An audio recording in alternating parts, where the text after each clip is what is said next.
पढ़ने गए तो स्कूल से बाहर बिठा दिया। उनके शिक्षक ने उनसे जाति पूछ करके भेदभाव किया। बाल मन के बाबा साहब घर लौटे, मां से पूछा कि ये क्यों हमें पढ़ने का अधिकार नहीं। मां ने कहा क्योंकि हम उनके नीची जाति में आते हैं। बच्चे ने पूछा कि ये कहां लिखा, कैसे पता कि हम किस जाति में आते हैं। मां ने कहा किसी किताब में लिखा है कि हम सब छोटी जाति, नीची जाति से आते हैं। और बच्चे ने कहा कि मां किताब में तो गलत भी लिखा हो सकता है, मुझे मौका मिलेगा तो मैं उस किताब को बदल दूंगा और ऐसी किताब लिखूंगा जिसमें इंसान इंसान बराबर होंगे, कोई छोटा या बड़ा नहीं होगा। और उस किताब का नाम है भारत का संविधान।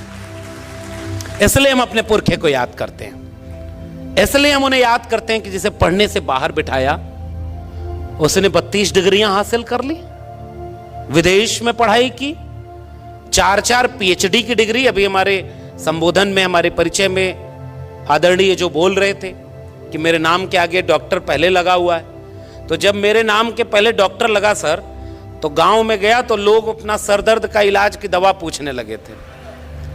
तो हमने कहा देखो भाई, इस शारीरिक बीमारी के इलाज की दवा का डॉक्टर तो दूसरा है, हम तो समाज की बीमारी की इलाज की दवा करने के लिए काम कर रहे हैं। इसलिए हम डॉक्टर इन फिलॉसफी हैं, हम समाज के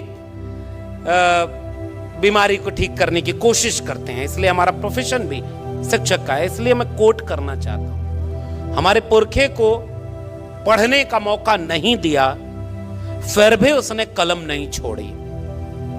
32 डिग्रियां, 4-4 पीएचडी की डिग्री, और एक भी डिग्री फेक डिग्री नहीं थी।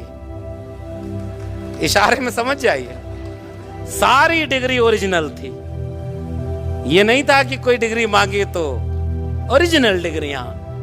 हुनर और काबिलियत ऐसी कि उन्होंने अपने हुनर और काबिलियत से, जब भारत का संविधान बनने की प्रक्रिया शुरू हुई और चुना जा रहा था, तो बहुत सारे लोग ये बात समझते हैं कि एहसान कर दिया किसी ने बाबा साहब डॉक्टर भीमराव अंबेडकर को संविधान की प्रारूप समिति का अध्यक्ष बनाकर। मगर हकीकत यह है कि उस वक्त पूरे मुल्क में उनसे ज्यादा काबिल और हुनरमंद दूसरा कोई था ही नहीं जो संविधान सभा की प्रारूप समिति का अध्यक्ष बनाया जा सके। उतने पढ़े लिखे, उतने हुनर।